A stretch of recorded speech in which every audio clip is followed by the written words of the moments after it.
What's up, everybody? We are back with another episode of The Jungle. Before we get started today, guys, I want to thank everybody that has continued to give us support, check us out. I want to encourage everybody, if you hop on and come check us out on YouTube, Spotify, Apple, or Amazon, leave us a review, rate us. All that does is help push us up in the rankings, get our message out there to people.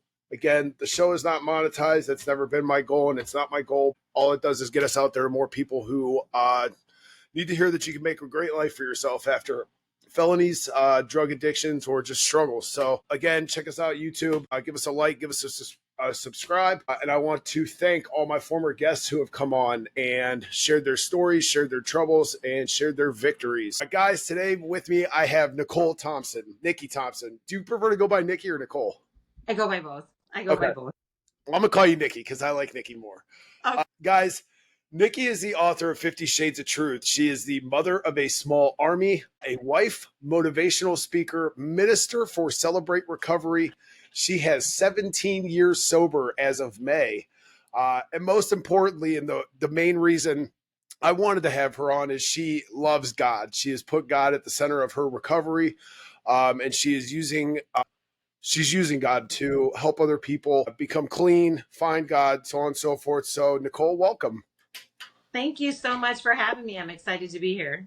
No, I signed up for that podcastguest.com and I saw there's not a whole lot of people that have recovery or prison that go on there and put their stories out there. So it's kind of been like a dud, but they give me like a Google spreadsheet. So I'll pop on like once a month and see who might fit the bill. And I saw your name and I was like, and I'll be completely honest with you. You and I had a conversation. It was a couple weeks ago when we decided to set this whole thing up. And the main reason that I wanted to have you on and the main thing that caught my attention is I grew up in church. I grew up in youth groups and I fell very far away from God in the last probably 15 to 20 years.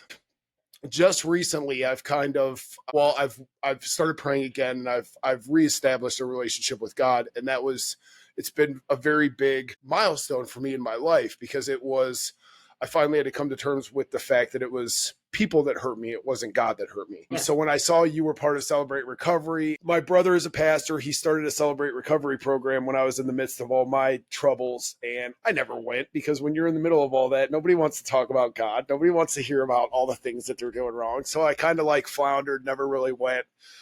But when I saw Celebrate Recovery, I was like, she would be an awesome guest to have on. So thank you so much for coming on. I appreciate you coming on more than you probably realize. So let's get into it. Why don't you just kind of tell everybody who you are, where you're from, and a little bit of your backstory. Okay. So right now I'm in Iowa. My husband has taken a job here in Iowa, but I'm from everywhere. So born and raised in a small town in Minnesota, raised by my dad. My parents divorced when I was young.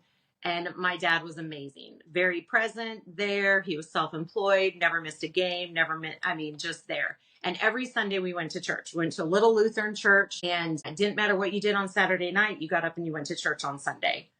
And when I was 14, kind of, nobody wants to live in a town of 2,000 people where everybody's all up in your business.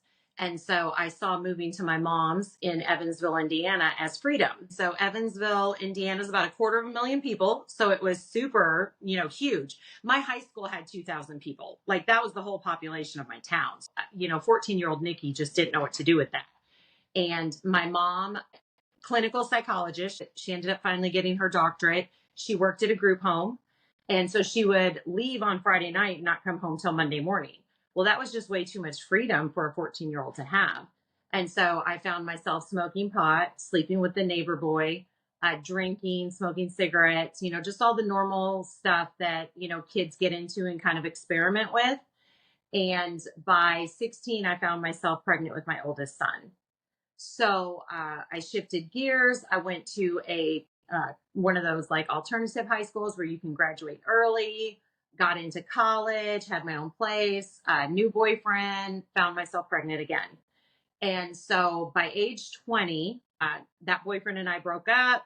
And I realized I'd never really seen a healthy relationship. My mom and dad divorced when I was 2, never really seen what a normal relationship should look like. And I definitely didn't have any self-worth because here I am. I got these two different kids, two different daddies. And I just felt like everyone, maybe I felt like I walked around with like a used label on my forehead or something, you know?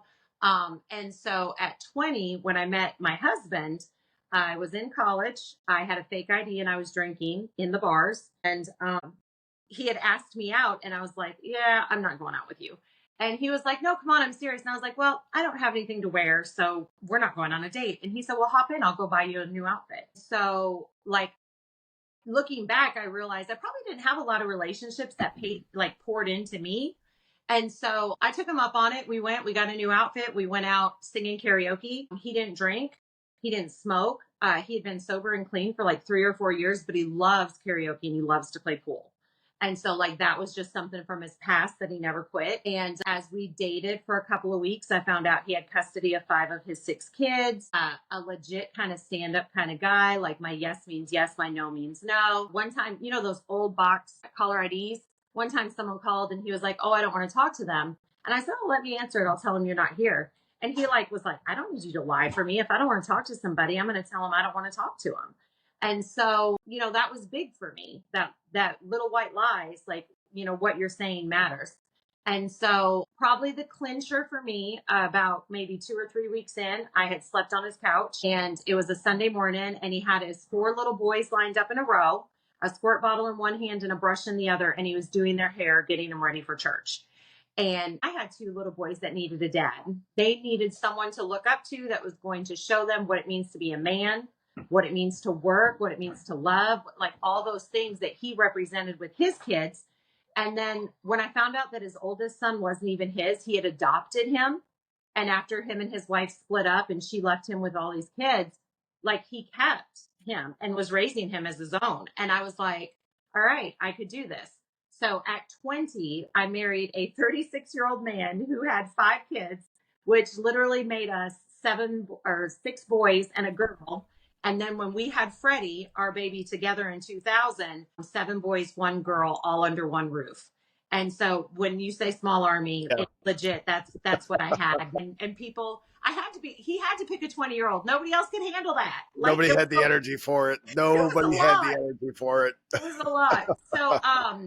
So God blessed us with a construction company. He was out playing pool one night and this lady was like, hey, I need a roof put on. I heard you're the guy. And he was like, yeah, I can put together a crew. So like at first we thought, oh, we are going to bless these guys with our family friendly lifestyle. Like we're going to show them what it looks like to blend a home, to do things right, not drink, not do drugs. We didn't even allow smoking on our property. Like we did have standards. And I'm sad to say that within 1 year, it just was a crap show.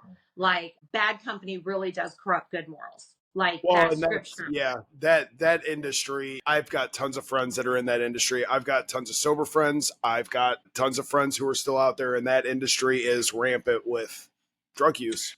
Yeah, and we had guys that we hired from the safe house. Like, sorry for my dogs wrestling. They're fine.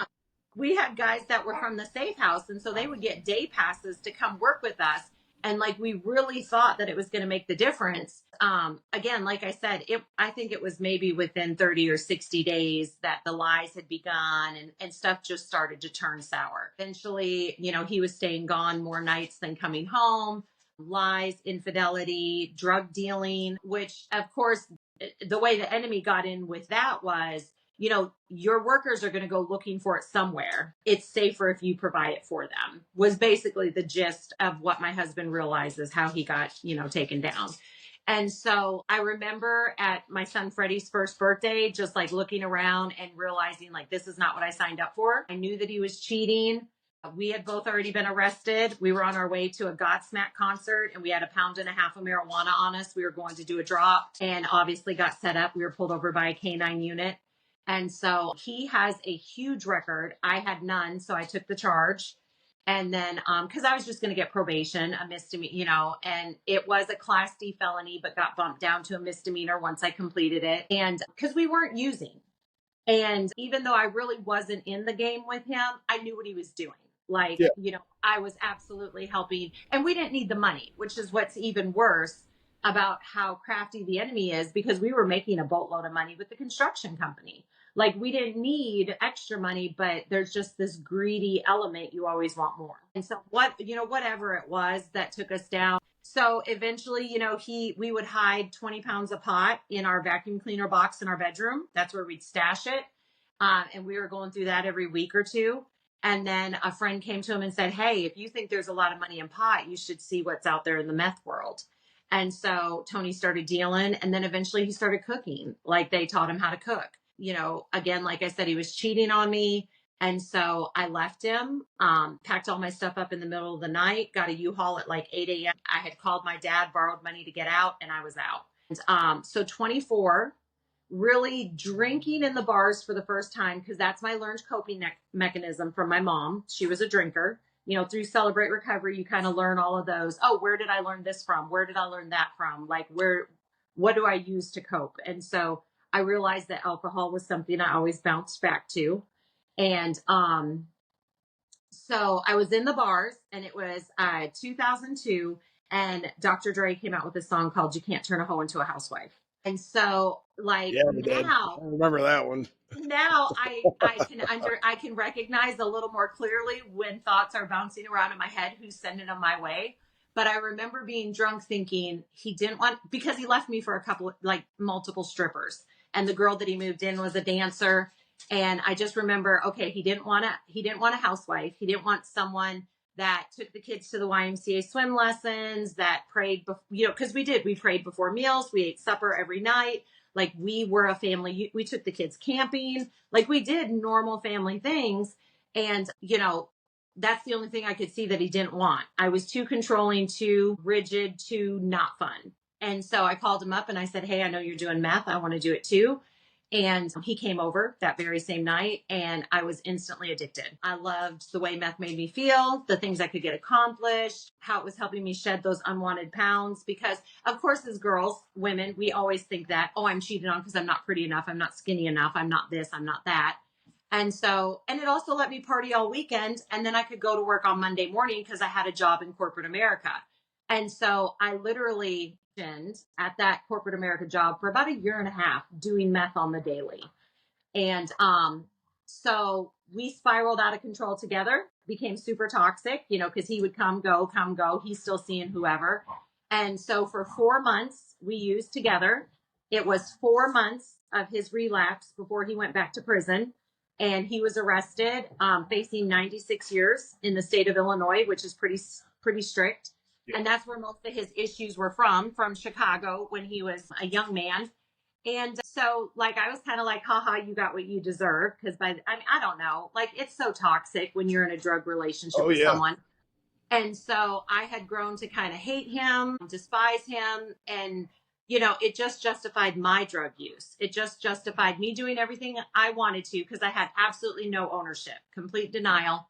And so he's in jail. He takes a plea for 8 years. His class X was 6 to 30.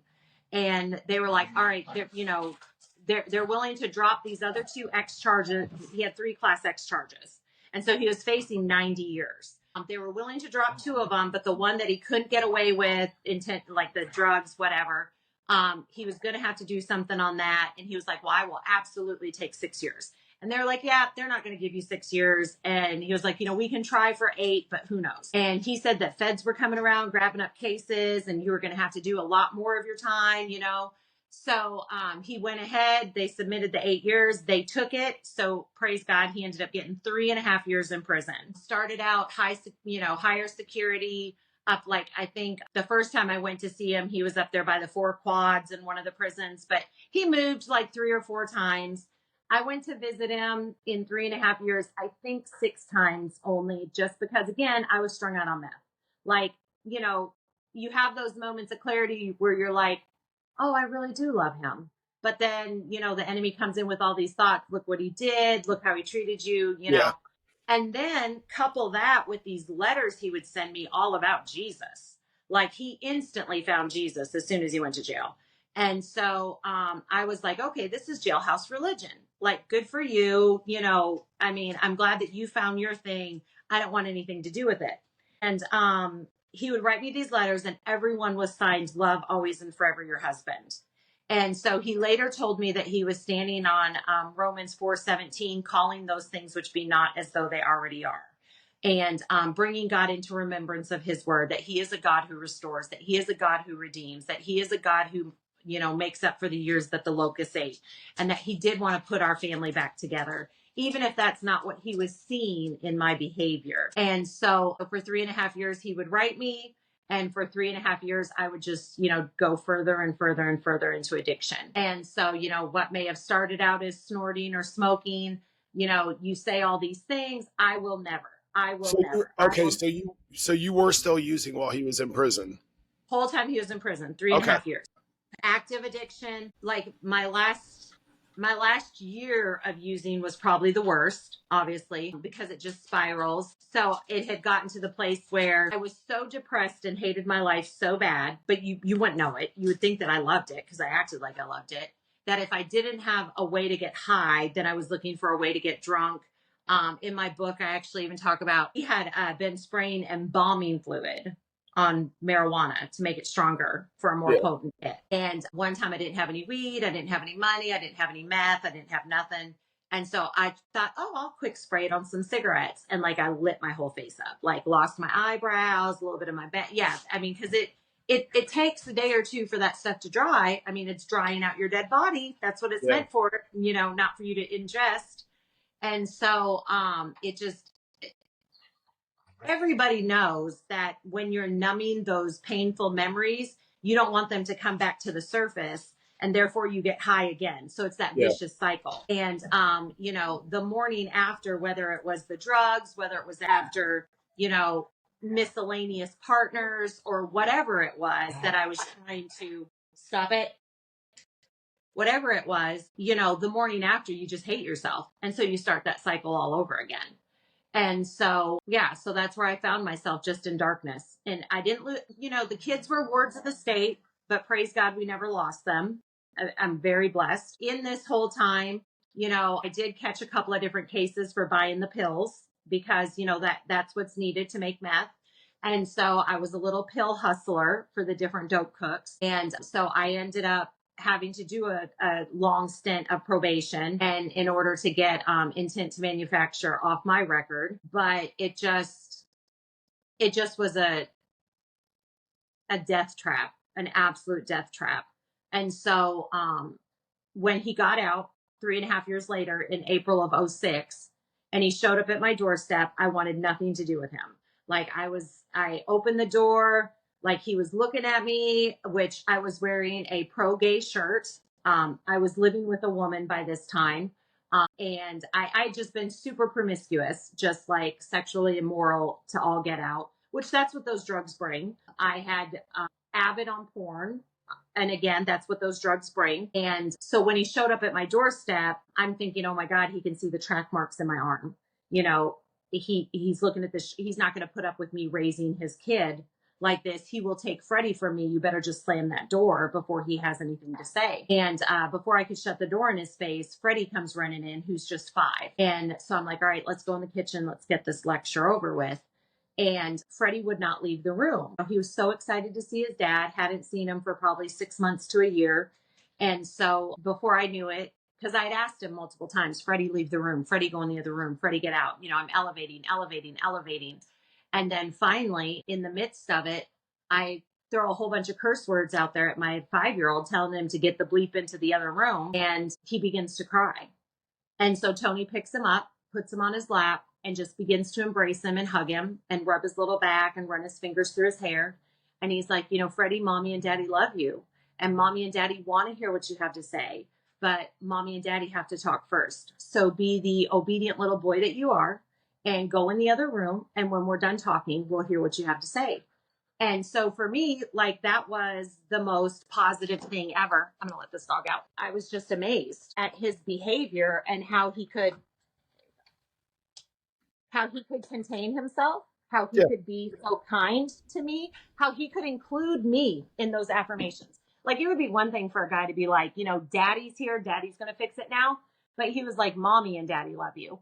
And so when Freddie went in the other room, he said, look, this world is going to kick the crap out of our kids. Like, this world is going to tell them everything they can't do. And it's our job as the parents to call out the good.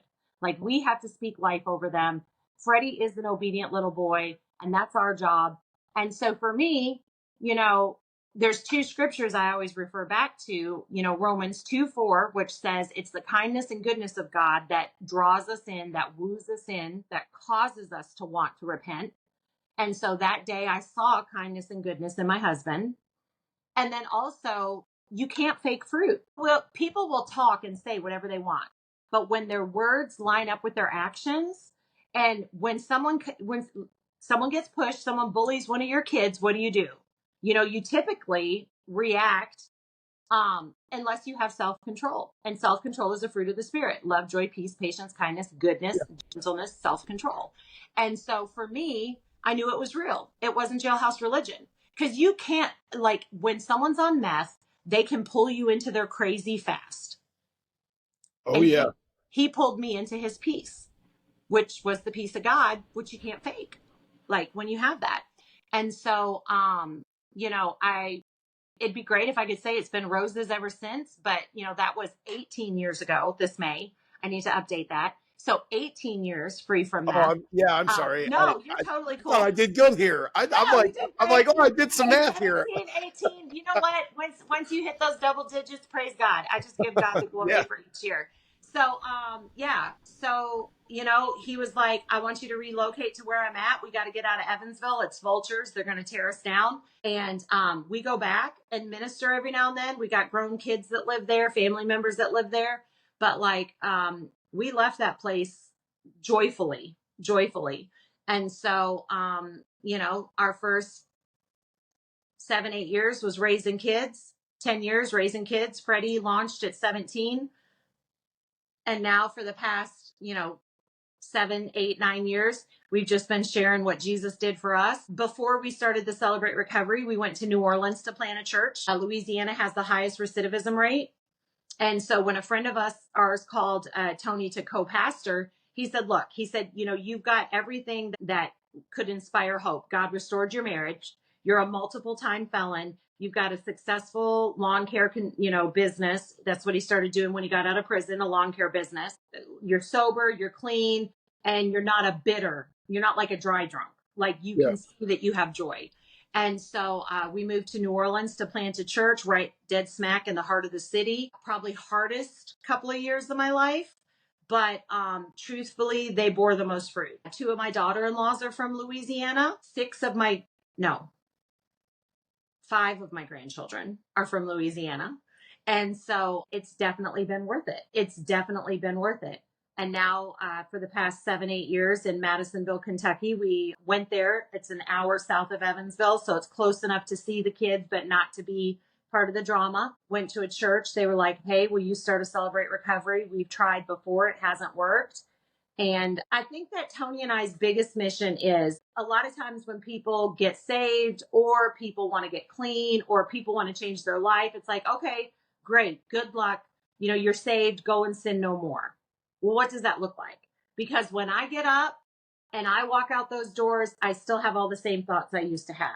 I'm still thinking about that fix or using. I'm still thinking about, twisted thoughts. I'm still seeing people that I'm lustfully drawn towards. I'm still struggling. All these same things that I went to the altar with haven't changed. And if we don't disciple people from that moment on, then what are we doing? And so Celebrate Recovery successfully does that. It's going on 30 years. It's proven to work, and it's a duplication process. Like, you work your steps, and then you help someone else work their steps, and you keep doing it, and you keep reaching out to people that are further along and drawing insight and wisdom from them, and you keep on pouring into the next. And so that's something that is crucial if people are going to find true freedom. Like, we hear enough stories of garbage crap, you'll never make it. Those stories of hope have to be planted on the inside so they can bear some fruit. So you brought up a few buzzwords that I want to talk about real quick. Little white lies. The reason I want to talk about it is because after stopping heroin and pills and all that stuff, I never stopped lying. And it wasn't They were the little white lies. And it was, so I met my wife when I came home from prison. It was about 2 years after. And so it would have been throughout about 6, 7 years, I never wanted to have conversations, hard conversations. And I didn't understand that hard conversations, what would help build your relationship and heal you. And so over those like 6 years, and it would be little stuff. I wasn't doing anything that she was going to get mad about, but it would be, did you feed the dog?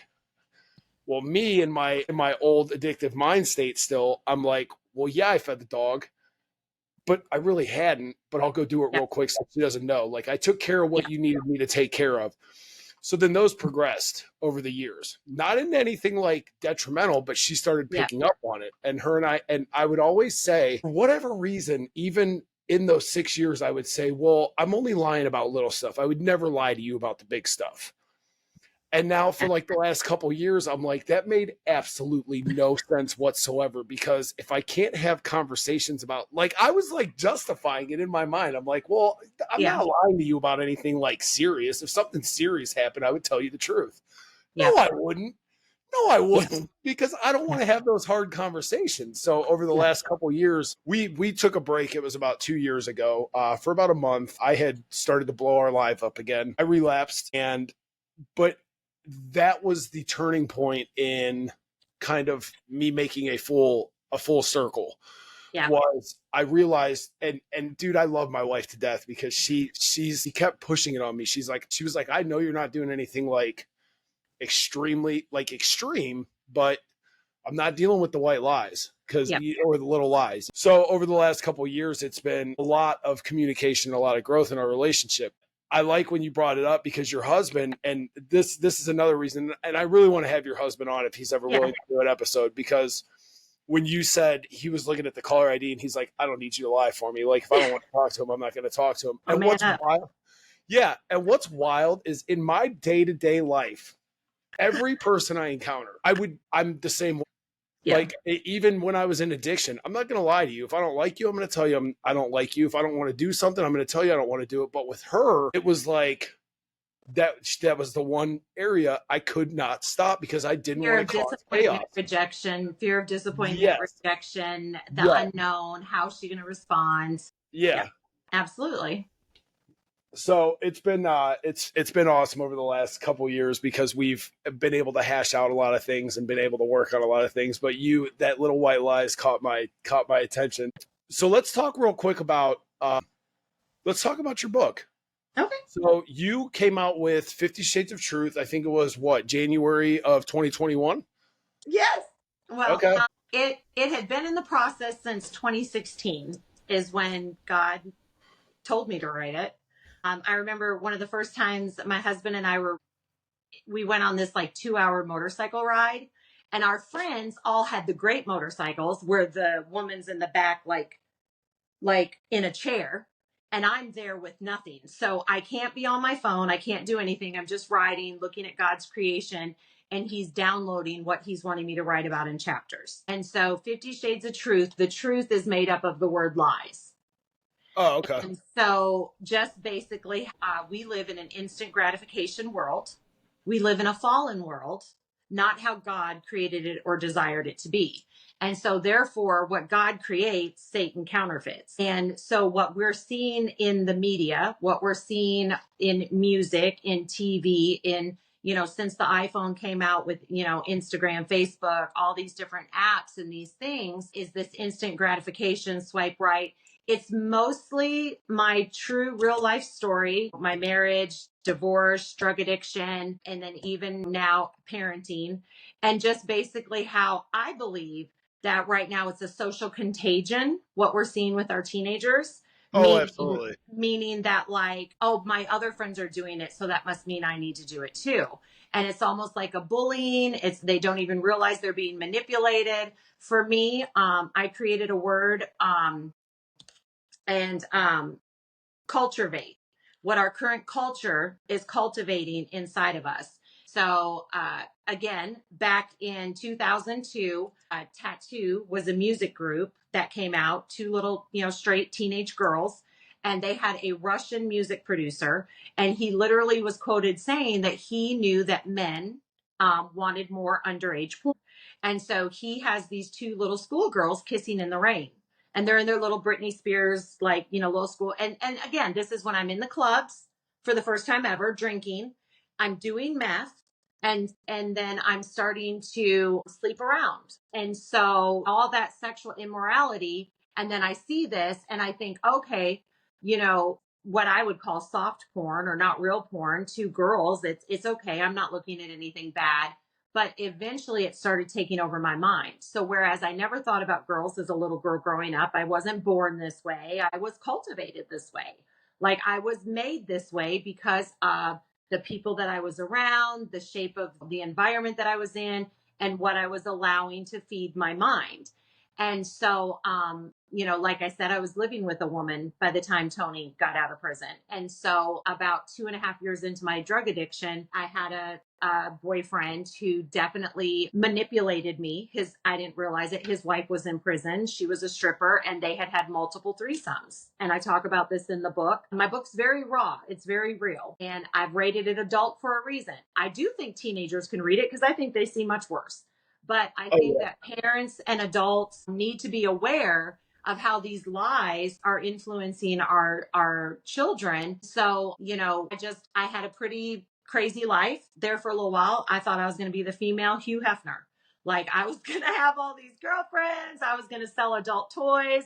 I was traveling to underground swinger clubs. I was buying pills. So much like my ex-wife. I was buying pills as I was traveling. I had a plan. And here, Joyce Meyer says this: the best personalities will make the best criminals, but they'll make the best presidents as well.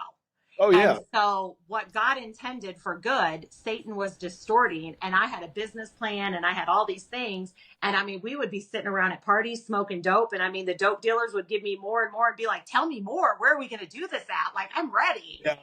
It's real funny you say that because our youngest, our 11-year-old, we literally say all the time, we're like, he's either going to be the leader of a prison gang or he's going to be the president of the United States. Yep. Yep. And continue to say that president of the United States over and over and over again. Oh, yeah.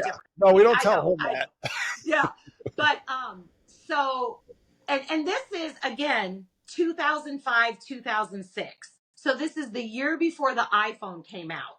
This is MySpace is all that's available. My videos aren't out there. Thank you, Jesus. Like every time I sponsor a young girl, I'm like, honey, I'm so sorry. Like, I just feel so bad for this generation because they just don't realize, once you put it out there, it's there. And the lie was, and I talk about it in my book because I've listened to dozens of women that have gotten out of the porn industry or gotten out of what, and, all these different, sex trafficking and whatever. But the lie for me back then was they're having a great time. Like, yeah. Pay to have them. Want to do. And at that time. I'll tell you real quick, anybody watching this, there are several Netflix documentaries, or you can check out the Soft White Underbelly. Lies. And they have women on there that discuss how awful, degrading, and terrible it is. Absolutely. All total lies. If you don't fake it, if you don't make it look good, I will ruin you. You'll never have a job in this industry again. You will do. And that was, pornography 20 years ago. And now it's become painful and violent. And it's horrific because they have to keep adding to the content to keep the consumers continuing to look and to continue to want, because there's that dopamine hit that you're getting and you continue to need more, want more. And so, like I tell everyone, I would not have 18 years free from meth if this was a pipe filled with dope. And so if you're struggling with porn, I've talked to specialists who have said you have to go to a dumb phone. You cannot have video. I mean, you really, even the pictures, but if you have to have a phone for your work, you cannot have one that allows you access to the internet. Yeah. Not at first, because you've got to get some longevity in there, some sobriety. But anyway, and then for parents to think that their kids aren't seeing it. We used to keep Playboys locked up in the closet, but now we hand our kids phones and we don't check them. Well, and I'm going to tell you this whole TikTok thing. Now, I'm a truck driver. I got on TikTok because I used to troll the crap out of my daughter. I would stitch her videos and make fun of her. Yeah. It was fun. Yeah. And this was when she was in middle school. And then I became a truck driver and I got on Trucker Talk. So I was like, oh, I'm going to start making videos. And it's no wonder why it's in kids' faces all the time. And what's wild is you look at these little dances that they do and like these little trends, Yeah. and it's all sexualized. And you've got 13-year-old girls doing these like, I, I'm not going to mention any names. There's somebody in my life who has a very little girl. She's about 3 years old. And she will do videos to this little girl dancing to songs about sex. She'll have a face full of makeup, and it drives me insane. I've sent her messages like, stop doing this. This isn't okay. She says no. And I'm like, it's almost, it's shocking. But you have all these girls that are on here not realizing the content that they're putting out. And and all they see is the little ticker in the corner that says 87.5 million people have seen this video. How many of those people are predators? How many of those people are disgusting human beings or have problems? You know what I mean? It's scary. And I've tried to have that conversation with my daughter. Like, you have to be very vigilant and cautious, like, as to what you are putting out on the internet, because A, it's there forever. Yeah. And B, you don't know who's looking at that. Exactly. Well, and so I'm going to tell you, mostly because you're dealing with prison or ministry, podcast and everything. A legit reason behind my book in 2016, when we moved our second year in Madisonville, Kentucky, a family reached out to us, old family friends, and we had already started our 501c3, which was Prisoner to Preacher. It's the nonprofit my husband started, just, wanting to get going, sharing our testimony, letting people know there is hope after addiction, after prison, after all these things. Like, I've listened to several of your podcasts. You got to just keep going, just keep pressing through until you finally get that yes, and you will get it. But you got to get through the no's to get to the yeses. We want to do prison ministry. I'm excited about recovery, helping people, parenting, yada, yada, yada. And this family reaches out to us. Their daughter was arrested because her daughter was molested by her dad. Okay. And so we're helping this family. Both parents are in jail, the mom and the dad. Daughter's in foster care. And we're going into the house to pack up the mom's things and put them up.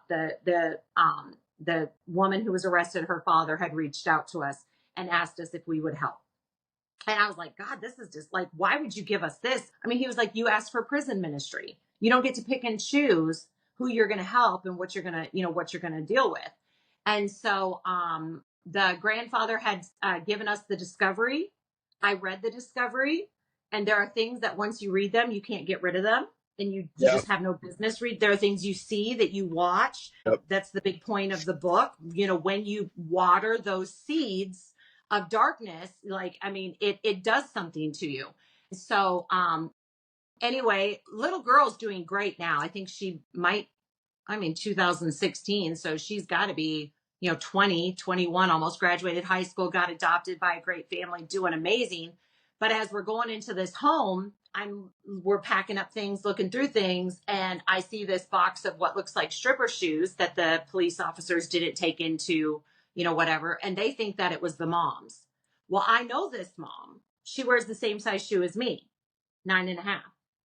These shoes were 7s.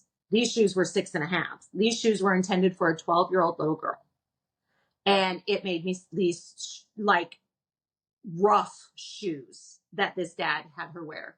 And so I go in the bathroom, I'm bawling, I'm throwing up, I'm sick, I'm crying, I'm mad, I'm angry. God, you suck. Why would you let this happen? All these thoughts. And he literally asked, like audibly, I heard the voice of God, where were you 10 years ago this month? And so this was in February of 2016. And in February of 2006, right before my husband got out of prison, he got out in April. In February, I took my taxes. I bought into passion parties, which is adult toys. I was already going to underground swinger clubs. I hadn't started traveling and networking like I wanted to, but I was on the cusp of it when my husband got out of prison. And so darkness only gets darker, grosser, more horrific, more, and so where would I have been had I not got clean 10 years earlier is what God asked me. And I remember, there was one time a joke was made at a party. If we got to get it, if we're getting our next person encounter with an ice cream truck, there's something wrong. They've got to be old enough to go into the bars. That was always the old Nikki standard. Okay, you've got to be able to get into a bar. You've got to have an ID. You know, but eventually that fades. And I've watched it. I've watched people like, oh, I've got this teenage boyfriend. You wouldn't believe what I've taught him to do, or just dumb, sick, gross, foul stuff because that's someone's kid. You know what I mean? And so when you're talking about who out of all those TikTok people is watching, you have people that groom people. I was Yeah. groomed. I was in a relationship that I thought was a good relationship. I thought I was a liberated woman making all of these choices for myself. And I was just deceived and I was in darkness and I was going to take as many people down with me as I could. And then God saved me. He broke through, thanks to my husband getting out of prison just in time. And there, but for the grace of God, go I. I don't own an island, but I was that close. Yeah. You know what I mean? No, And and so it's what it's disgusting and it's wild at this point how accepting a lot of that is in society. I like sometimes I sit back and I think and I'm how did we get here? Where was the break in like morality that we're now at the point where all these people like nobody protects kids. It's absolutely. becoming more and more common for somebody to sleep with an underage kid or fantasize about an underage kid. The people that get Yeah. caught doing it, they get a slap on the wrist and they're pushed right out the back door. They're segregated. I mean, it's become wild. I was just so again, I'm a trucker. I go to Planet Fitnesses. That's where I park. So every night I'm in the gym to get a workout in. I was in Greenville, Indiana just this past week. So I'm working out. Very cute middle-aged woman is in there working out. And there's this guy, the kid. Now, I'm guessing the kid was probably 17, 18. I'm hoping he was at least 18, but he looked very young. So at first I'm thinking, mom and her son, that's cool. They're working out. So I'm kind of like doing my thing, but I'm like keeping eyes because I'm like, something's not right here. Well, at one point, they're standing up over by the dump and they start making out. And I'm like, what's going on here, dude? Like, we're in public, first of all. Like, I'm assuming the kid's at least 18, but I'm like, there is very clearly a large age difference here. Now, again, Yeah. you're married to somebody who's much older than you are. I'm not Yeah. discriminating against the age gap. What I'm saying is it's just everywhere now, and it's like this new plague that's just come over the country, the world, whatever. And again, I don't know where it came from. It's scary. Well, I mean, I feel as if America is modern day Babylon from the Bible. Oh, I've thought Um, that too. Yeah. It just, again, instant gratification, do what you want. It doesn't Yeah. affect anybody. I was appalled when I started researching for the book and read like different books that are out there, Christian books. Swipe right. Like I had no idea that was even available on your phone to like meet people and hook up like in an alley. Like, are you kidding me? And then finding out the things that are going on, not just in high schools, but in middle schools. Like, I'm sorry, but some of those things are disgusting. I would have never thought about just giving a random person a blowjob, let alone a middle schooler in a school bus or a dirty bathroom. And that's what's happening in America with our sixth graders. Like Yep. it has crept all the way down to there. And, I don't necessarily know what the solution is, but people have to start making some noise. We have to start talking about it. We can't keep pretending like it's going to get better. And so, but what's wild is the people that are making noise. There's mainstream movies coming out about this stuff. Like absolutely. it's not doing anything. It just seems like it's progressively getting worse. It seems like it's not doing anything, but I do think there's an undercurrent of people that are becoming more and more aware and are starting to rise up. I mean, about, just the evils of it. And which my husband, he says again and again and again, he's like, that chick's in jail. She's been sentenced. The list has been there forever. How come we never hear about that? Like, Yeah. oh, boy's supposedly dead. Maybe, maybe not. And you have all these victims. You have that documentary on Netflix. You have all of these things. And yet you don't hear about anybody getting any charges, getting anything. And that just seems to glorify it for other people, where then you have people like my husband that's like, I'd string someone up right in front of the courthouse and make Oh them a yeah. eunuch, Yeah. which, means castrate. And then, you start making an example of some people, and maybe some 100%. people will back off. And, Well, and I'll tell you from a prison standpoint, that's what used to happen. From a prison oh yeah, standpoint, it was you come through my the husband's doors. told me. Yeah, you come through the doors and it's where's your papers at? And you either show papers or you're marked at that point. You don't show your papers Yeah. and you don't have like a charge that's reputable, meaning not reputable, but that doesn't involve kids or women or things like Yeah. that or hurting somebody. And I Yeah. saw some guys get put down pretty hard in there for having charges like that. But the problem now Yeah. is where that used to have the guards back in the day used to announce when the sex offenders would come in on the bus. You knew it was always on a Wednesday, and you knew the offenders were Okay. coming in, and they would march them through the gate and let everybody know, hey, we got one. And then it was off to the races. Not that I'm condoning that type of behavior, but that's prison rules, and you start setting those kinds of examples, and things like this stop. Right now, you have people just getting slaps on the wrist. You get a little bit of probation, and you're out the door. And then you have this kid with trauma that has to live the rest of their life with this on their tail end. It's it's scary, but now they've stopped doing that. Now they have their own cell blocks. Now they're protected. Now they're in protective custody. Their rights. Yeah, their rights. A big part of my book pushes what I call the deadening of our senses. And so, if you want your kids to manifest and show the fruit of the Spirit, you have to water that. You have to show them that. I believe that if faith comes by hearing and hearing the word of God, then love, joy, peace, patience, kindness, goodness, gentleness, like those things come when you get to see it. And so when I got clean and sober, we monitored everything that came in, and we watched all kinds of true stories and, overcoming stories, all of the great feel good movies as a family. So that way we could cultivate that within our boys. And they're extremely compassionate, great husbands, great fathers, like extremely compassionate, because we nurtured that, because you will have what you behold. Like every big preacher says it, where you stare, you will steer. Fix your focus. Like all the things. What you put in is going to come out. It has to. That's how it works. We're broken vessels. We leak. So if we're not putting in good, if we're not continuing to remain teachable, if we're not learning to do better, to be better, then we're just perpetuating the cycle.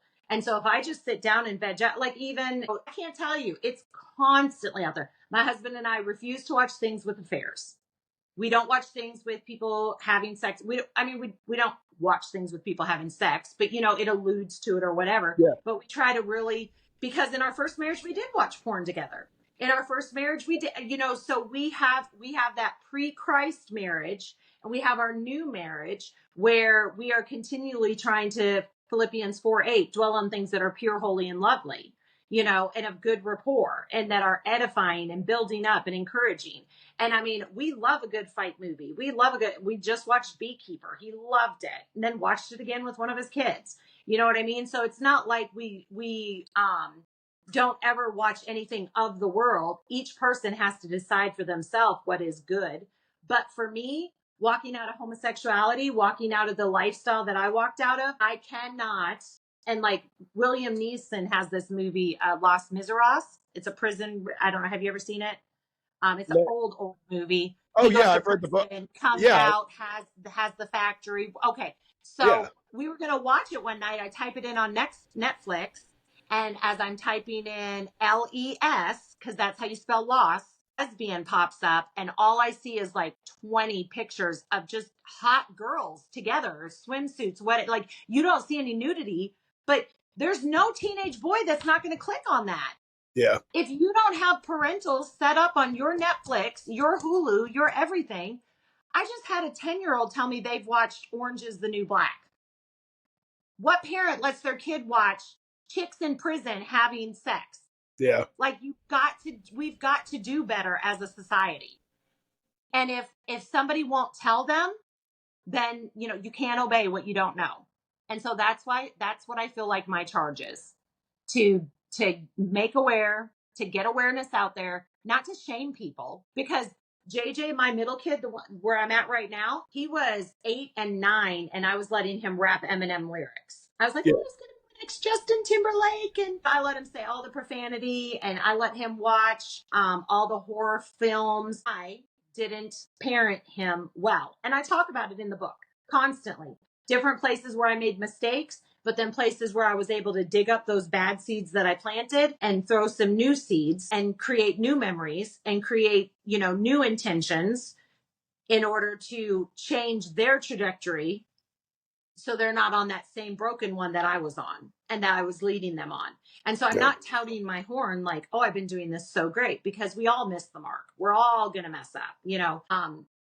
Hey, I like I to don't know quote, if you can it hear talks me. Hold about, on one train second. up your It's saying I children in the lost morning when they connection. wake up, at night when they lay down, as you walk along the path, when you sit down to eat. So 4 times a day, we're supposed to be giving our kids good and bad examples. And I don't believe it means open your Bible and read a scripture and just let that ruminate. I believe that that means talk about the good and the evils of this world. Are we still with it?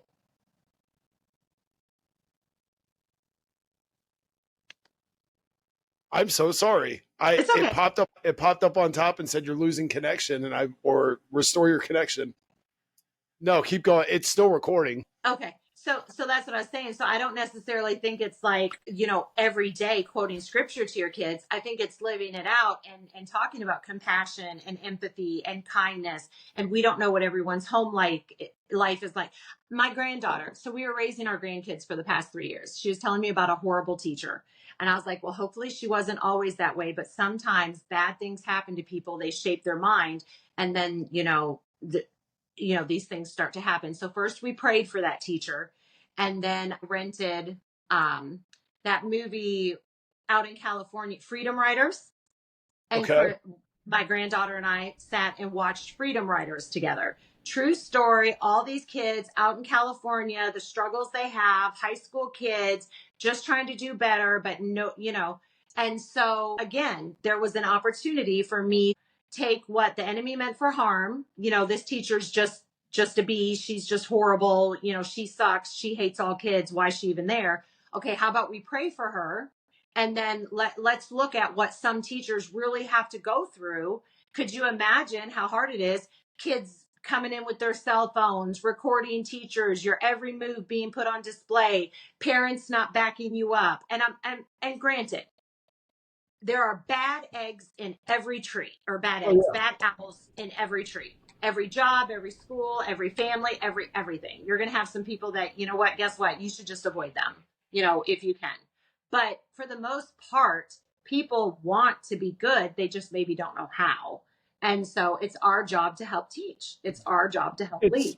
It's absolutely our job. I think there's a lot of, you brought up a good point. It's definitely very hard these days to raise kids, but it's extremely hard to be a kid these days. Like you said, with the social media, with the phones, with the content that gets put out, these big tech has basically learned that they can narrow somebody's attention span down to about 30 seconds. And that's why you have all these shorts. So there's no attention span. It's instantly giving you that dopamine rush, and it's teaching you, it's feeding, like you said, it's watering those bad seeds. Yeah. Because you don't know. And what's wild is these algorithms, you don't know what the next thing that's going to pop up is. You could be watching a motivational video 1 minute, and the next minute you've got some chick that's half naked doing a dance. Absolutely. But you could not pay me. You couldn't pay me all the money in the world to go back to being a kid these days. I wouldn't want it. I would be terrified to be a kid these days. And obviously kids are resilient, they adapt. But I think the best thing that parents can do, I mean, when you're raising a kid, and it's kind of how my wife and I raise our kids, is it's love unconditionally. I don't care if you come home and you're saying you're attracted to girls. I don't care if you were to come home and say, I want to be a boy. I'm still going to love you. I'm not going to flip out and be like, get out of my house. It's acceptance, and it's it's working through and guiding them and showing them that this probably isn't the best route. Yeah. Teaching them the consequences that are going to come out of everything. But it's so scary for our kids these days, man. And how we respond is key. Like Exactly. in my book, I talk about this Life Site News. So it's a Christian podcast that comes out of Canada. And so I got good pictures, bad pictures from them, a way for you to talk to your children about pornography. What is a good picture? What is a bad picture? Oh, I don't want to see that.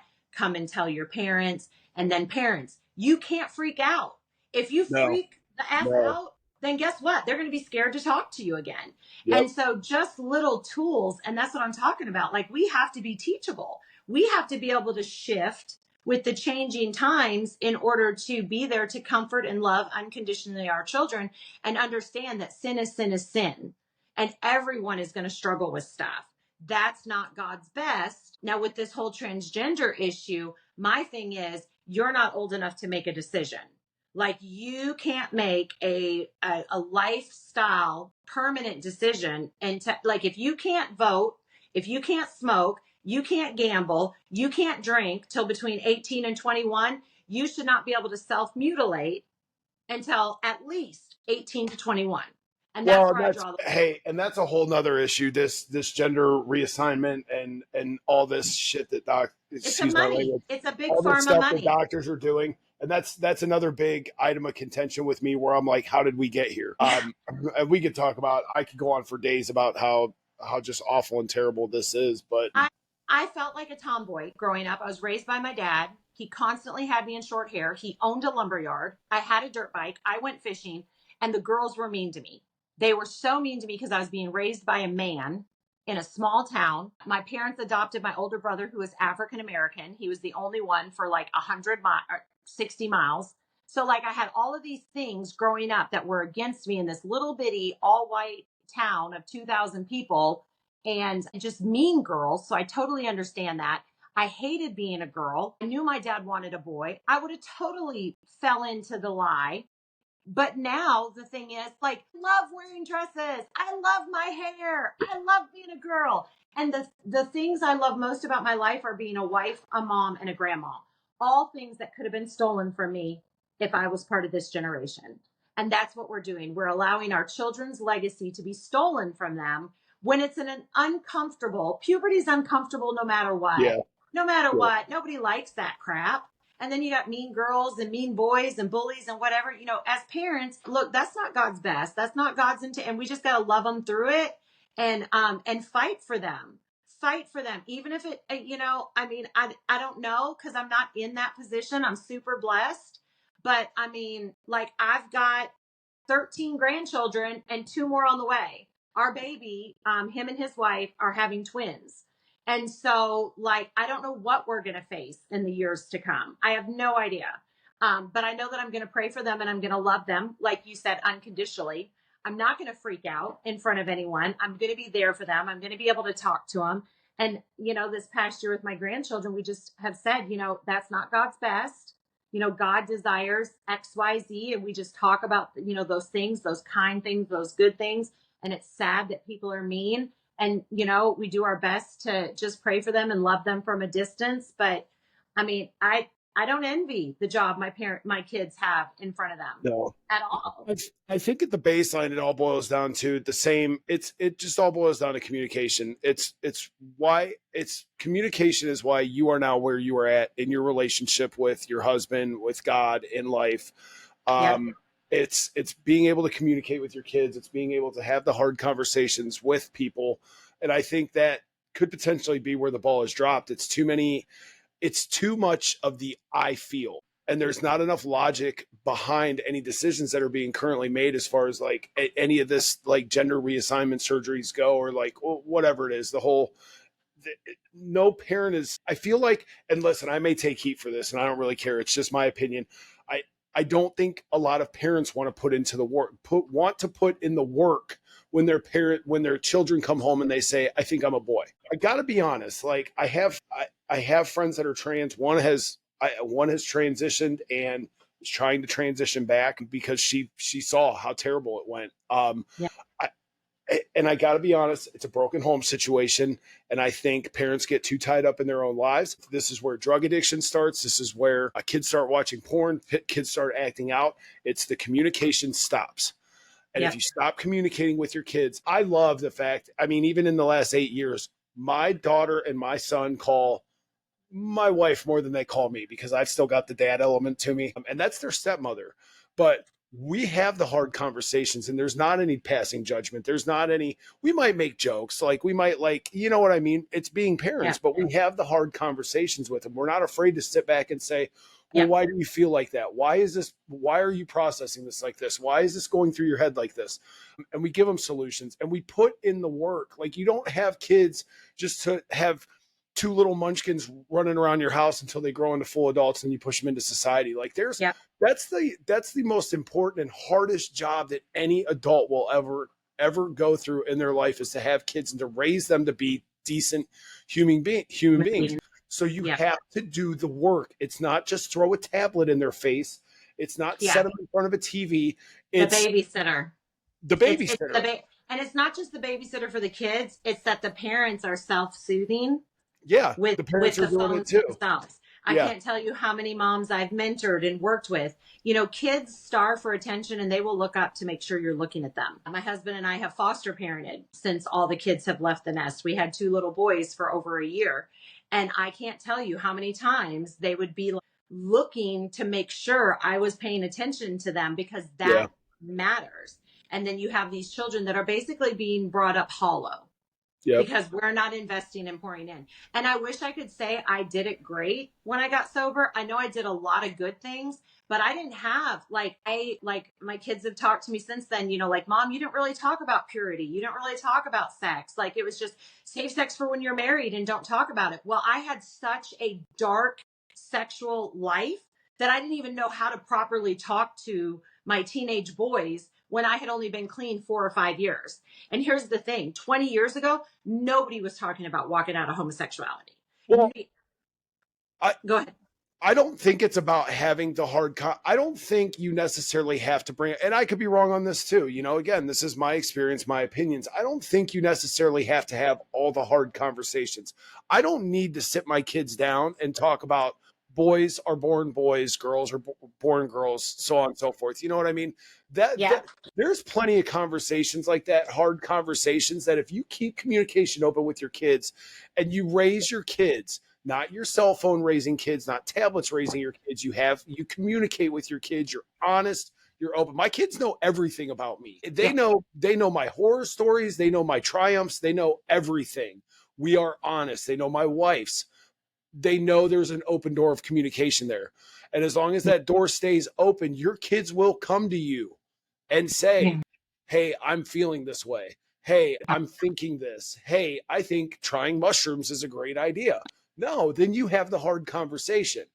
But when you act out of anger, when you act out of emotion, when that door closes, then you've lost the battle at that point. And it takes a lot more to get that door back open than it does to close that door. That door can be closed in one conversation if you act out of pocket or act the wrong way. Absolutely. So I do want to encourage everybody, you know, if you have to you have to communicate with your kids. You don't just have kids to let a phone or let big tech raise your kids. That's absolutely. That's why we are in the state we are in. It's that conversation my husband had with me from day one. The world's going to kick the crap out of your kids. Yeah. You know, and it's our job as parents to call out the good, to speak the truth, to encourage, to lead, to train up, and to have those hard conversations when necessary. I'm so grateful my kids are all grown and out of the nest, and they still have different challenges that they each face. But I do know that getting sober, my oldest was 10, and like I said, Freddie was 5. And so it has been a complete turnaround. My oldest, he's pre-med. You know, my middle one here, he's like a lead man. I mean, oh my gosh, just amazing. He's got this mind that just wants to fix stuff on the factory floor. And he's just been, and he's a felon, and, you know, he's in a salary position at, 26 years old. That's awesome. Yeah, amazing. I just love watching what God does. I just love, because here's the thing, God wants to bless the work of your hands.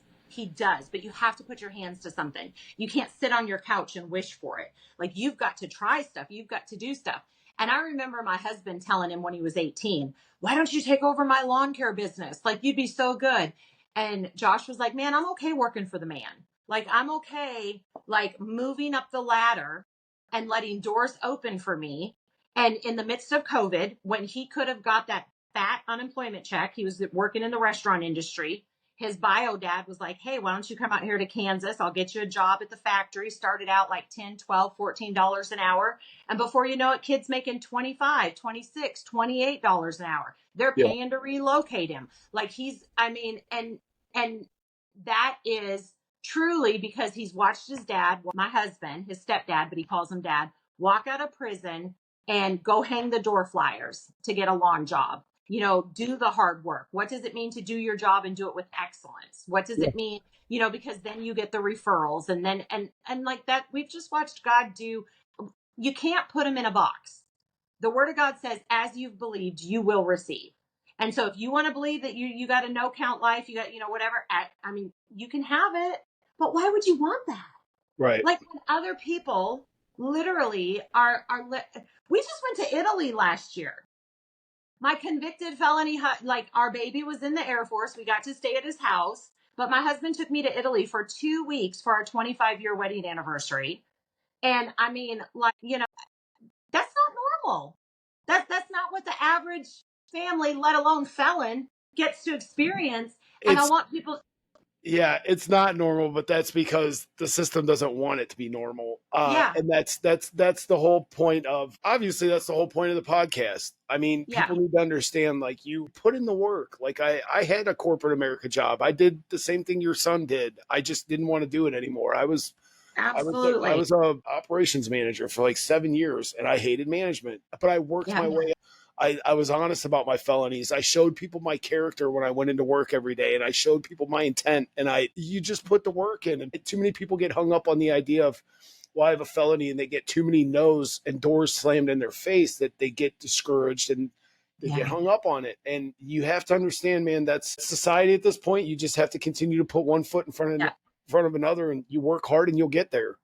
Absolutely. Italy is 16 years into our story. But Yeah, when, he first got out of prison and was living in a Salvation Army, a dude would come every morning who was cutting down trees and was like, hey, I need day laborers. And he yeah, hired my husband. We still have that relationship with that guy's mom almost yeah, 20 years later. I was dragging tree limbs on a lady's yard and she's like, you're a pretty good worker. Do you clean houses? I end up cleaning doctors' houses 6 months off the needle. Then people didn't know me. They saw right, that I had honk if you love Jesus on the back of your car and they knew I was a hard worker. yeah. And like, I mean, legit, like Well, that's how I got my start. and I do want to preface to everybody too, because I just had this like epiphany shoot up in my head. Everybody needs to understand, like, I've talked many times about working hard and working your way up. Everybody needs to understand, just like you said, I started somewhere at the bottom too. I started serving at Yeah. Olive Garden when I came home. Then I worked in a cold storage facility, a negative 10-degree freezer for like 8 months to a year until they noticed my hard work. It wasn't just I came home and I had prior experience somewhere and I got put in these Yeah. positions. Like there was a lot of struggle, there was a lot of hard work, and there was years of it. There was 2 to 3 years of me just doing like staying even keeled, doing what I needed to do, so like making my probation officer happy, staying clean. But I did the work and I took the bullshit jobs and I took the hard. I did. Yeah. We would have rail cars full of potatoes come in the back and it'd be negative 10 degrees. And everybody was like, we hate the freezer. We don't want to do it. And I was always, hey, I'm headed back there. If you guys want to come help, if not, I'll handle it. You Yep. take the hard jobs, you make a name for yourself. Absolutely. I 100% agree. And that's been one of my favorite things to share. Like when I go and I work with girls in recovery houses, like you didn't get where you're at overnight. You're not going to be better overnight, No. but you can gradually work towards becoming that person that you want to be. And like I said in the beginning, God is a God of restoration. He does desire to put our broken pieces back together. We just have to surrender them to him and to be willing to be teachable, and then get around people that you want what they have. Like Yeah. I have so many spiritual moms that have helped me. Like, and it's funny because I didn't talk about the homosexual thing at all in Kankakee. First 8-9 years of sobriety. And then in New Orleans, I only spoke about it to about 3 people. It was super embarrassing. And just like, because a lot of Christians are so judgy and I was so afraid of it. And then when they started legalizing gay marriage, and I had friends that were just like really struggling with different things, and I just knew that God was calling me to share my whole testimony. And, here I've got 18 years remarried, faithfully to my husband. Has it been easy? Do we always see eye to eye? Have we, of course not. There has been arguments. But most people would look at my marriage and say, well, you've got a really good marriage. And I do. I'm so blessed. I'm Well, so blessed by I'll my tell you, marriage. there's a lot of, I could see where you and your husband would be a force to reckon with, because anybody that could, and my first wife and I had a very similar story to your husband and your story, but obviously she's my ex-wife. But there's a lot to be said about a couple that got married, stayed married for 25 years, went through that type of hardship, and made it work, and then have an awesome life. Not because one of you got sober, but because both of you got sober and both of you leaned into God and both of you built Absolutely. something loving and truly amazing on the back end. And I got to be honest, that's beautiful. And I'm a crier. I'm starting to tear up a little bit, but it's beautiful. Like, that's the relationship that I want with not that I want the front end of that relationship. Like, I've lived that front end of the relationship, but that's what my wife and I work towards. And that's the Absolutely. beautiful. Then people look up to our marriage. People tell us all the time, they're like, you guys look like you have such a great marriage. And we do. But there's a lot of hard work that goes into that. But I like sitting here listening to you and talk about your husband and your struggles, and it's beautiful. And I love hearing stories, not only that you were able to pull yourself out of the gutter, but your husband pulled himself out of the gutter, and then you guys built something awesome out of it. So I want to tell you every time we share a testimony, we do joint testimonies. We've traveled, we've been blessed to go all around the United States. God put us on the 700 club. Like he really has blessed us. And Tony always closes with this. Men, you are the spiritual leaders of your home, whether you recognize it, want to be it, own it or not. Where your family is where you led them. Yeah. And he had to take a hard look sitting in prison. He had kids back with his ex-wife. He had a boys' school, girls' group homes, foster care. I'm strung out. The way everyone got thrown about and that total chaos and destruction for all of those years was because he led us there. And so he takes very seriously his job as the spiritual leader of the home. Just recently, I've been, kind of having the buzz wanting to get a new tattoo. And so I'm going to get arrows on my inner arm, and it's going to be Psalm 127, because it says that children are like arrows in the hand of a mighty warrior. Arrows are given to the warrior to launch into battle, not to sit safely in the quiver.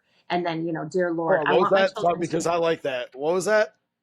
So Psalm Psalm 21, 127 or 127. 120. Yes, it says Okay. that children are like arrows in the hand of a mighty warrior. Arrows are given to the warrior to launch into battle, not to sit safely in the quiver. And so there's a movie called Raising Arrows.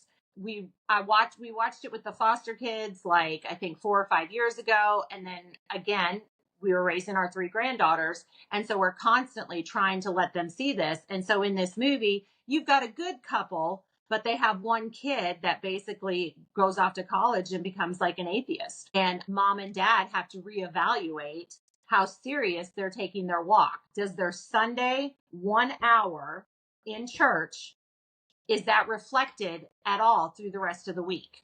And how Right. can they make that? How can they live that out? And again, it's not about just sitting and watching sermons all day long. If that's your thing, awesome, do it. Feed your mind. But I mean, being a good person actually does take work, because when someone pulls out in front of me, I still want to honk. I still want to curse. I mean, my husband's Oh, pulled his car over. I My still get husband's caught. pulled Yeah. my husband's pulled the car over. The boys are like, do you remember that time dad was about to pull that dude out the car? And I mean, like that inner fleshly person who we are in our fallen nature is there. We just have to learn not to feed it. I've got that story in the book about the 2 wolves. What one are you feeding? Oh, because you can have lust, anger, bitterness, rage, just gross, yucky feelings, sad. Hurt people. Or you can get healed, and then you can truly live a life, filled with love and compassion and all the things that God created us to live within. um No, I'll tell you, working on yourself daily. Obviously, being a truck driver, I see all kinds of And I used to be a big road rager. And over the last few years, being able to just work on myself day in and day out, it's been the biggest gap I've had. Even, and I'm not vocal about it. I wasn't vocal about it. I am now because obviously it's been the work that I've been putting in for the last couple of years. But at one point, a few months ago, my wife and my mom, within the same week, both had asked me. They were like, "What's going on with you? You're different. You're not, you're not like." And so it's nice to finally be able to like talk about it and just see kind of that other people are noticing as well. No, so this was. Is there anything else you want to talk about? No, I think it's been fantastic. It was It great. has been. So I'm going to throw your 50 Shades of Truth. Tell everybody where you can get the book at. So it's on Amazon. And so you can just order it off Amazon. And over the past year, we took, like I said, kind of a break from speaking and traveling because we have the 3 granddaughters. And so, I'm on Facebook. If someone wants to message me, I have no problem sending out an autographed Throw your copy. Facebook name out. So it's Nikole, Nikole, Bittler, which is my maiden name, Bittler, Thompson, Okay. Thompson. And so, like, I'm on the things. I'm old, though, so I don't really know how to use all the things. I mean, I slowly figure it out. But my email is 50 Shades of Truth book at gmail.com. And it's just like the book cover, 50 Shades of Truth book, book at gmail.com. And so if someone wants a copy, anytime I sell one, we donate one to a local jail or prison. I just did a jail ministry this past Sunday, and I'm going to mail up 4 copies to the local jail to the different girls that we spoke with. Because again, anytime you can water hope in someone's life, like that can change their total trajectory. Like you don't realize how important your story is. We overcome by the blood of the lamb and the word of our testimony. There's a reason that's written in the book. You know what I Yeah. mean? That is so important, our testimony, because there's power in it.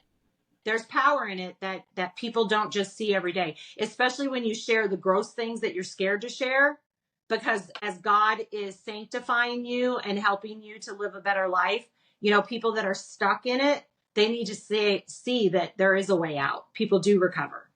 Well, there's a lot of freedom, and one of my favorite interviews to do. A guy, Sonny Von Cleveland. He was he was in the first season of podcast that I did. He's an author as well. Hey, white boy. Lives out in California, but within the first 30 seconds, and this has sat with me since his interview. Within the first 30 seconds, he said, "I don't look at my felonies as a hindrance. I look at them as a bonus to my resume." And ever since he said that, I've kind of put an emphasis on the dark things that were in my life, because the dark things are the things that people don't want to talk about. And the more you talk about them, the more you never know who or what words you never know what words you're going to say that are going to influence who.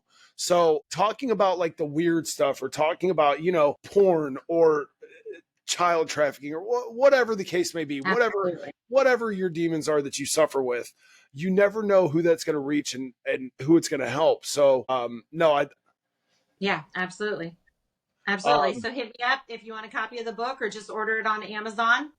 And like you said, leave a review. I mean, we're fighting algorithms where, yeah. social propaganda and media does, wants to push the truth down and wants to just flood all these lies and live your truth and do what feels good. And I mean, the problem is, the reason I put a shock collar on my dog is because what feels good to her is the semi, running free.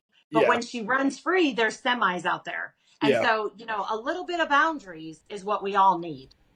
We all need them for a reason. And Well, and so, it all boils down to discipline, and you need to learn. One of the biggest game changers you can do is learn discipline. yeah. How too much. What's the saying? A little bit of something, not in all cases, but a little bit of something's okay. But like too much of something, I don't know. I can't Well, think. there's a scripture. I'll give you the scripture for that. All things are lawful, but not all things are beneficial. All things are Okay. lawful, Yeah. but I will not be mastered by anything. And so, what are you shackled to? What are Yeah. you mastered by? What do you have to have in order to be able to function? Because that's an addiction. And Yeah. it's not just hard. I mean, it can be, people are workaholics, they're ignoring their family. People are shopaholics, they're not investing in the right places. We put all different kinds of things as idols that make. I was a churchaholic. Like even run, like you can become busy doing good things and forget about what's most important. This is what I want to leave you with. Women, you set the tone of your home. What happens inside your four walls, you set the tone for that. How you talk to your kids, how you greet your husband when he comes home from work, how you greet your kids when they get off the school bus, when they wake up in the morning, sets their whole tone for the day. And how you lay them down at night is how they're going to sleep. And Yeah. so it may not be fair. You don't get a day off. I mean, you can take a break. You need a timeout, go to the room, shut the door. Don't show all that craziness if you can avoid it. But as women, we set the tone. And so, it's an honor and it's a privilege. Like you're training up arrows to be sent out there. Yeah. To make a I love difference. that. I love that. I love that psalm. I'm going to remember that one. So, Good. all right, Nikole, hey, I thoroughly enjoyed this podcast. I thank you so much for coming on. Yeah, I think absolutely. you, like I just said, man, I am getting goosebumps again talking about it. I think you and your husband have a amazing story. I am beyond thankful for the fact that you and I crossed paths. Like I said, I don't get a whole lot of good guests from that podcast guest thing, but you've been an amazing guest. I think you have an awesome story. I'm more than happy to promote your book. So thank you. And hopefully you'll have an interview with he's got a surgery scheduled in the next couple Hey, of when months. he's recovering, let's do it. While he's recovering, we can do it. Absolutely. But yeah, again, thank you so much for coming on. I follow you. We're friends now on Facebook, so I look forward to seeing everything that you guys are doing. We'll stay in touch. And again, guys, it is 50 Shades of Truth.